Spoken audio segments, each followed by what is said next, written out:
আসসালামু আলাইকুম ওয়া রাহমাতুল্লাহি ওয়া বারাকাতুহু।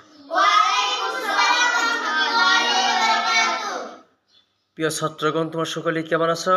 আলহামদুলিল্লাহ, আল্লাহ ভালো আছেন। আপনি কেমন আছেন উস্তাদজি? আলহামদুলিল্লাহ, আমি আল্লাহ তাআলার অশেষ মেহেরবানিতে ভালো আছি।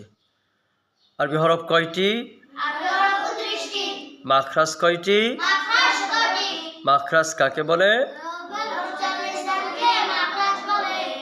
আজকে তোমাদেরকে তালিম করব 7 নম্বর মাখরাজ ইনশাআল্লাহ। ইনশাআল্লাহ। 7 নম্বর মাখরাজ 7 নম্বর মাখরাজ জিহ্বার গোরার জিহ্বার গুরার উভয় পাশের কিনারা উভয় পাশের কিনারা তার বরাবর উপরের তার বরাবর উপরের মারির দাঁতের মারির দাঁতের উভয় পাশের গোড়ার সঙ্গে লাগাইয়া উভয় পাশের গুরার সাথে লাগাইয়া উচ্চারিত হইবে উচ্চারিত হইবে।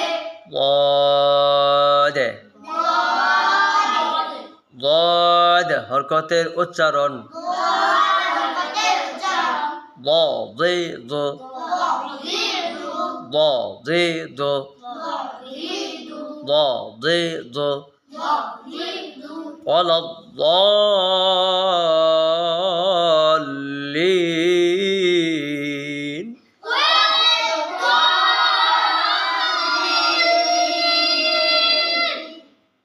মাশাআল্লাহ। আল্লাহ তাআলা আমাদের সবাইকে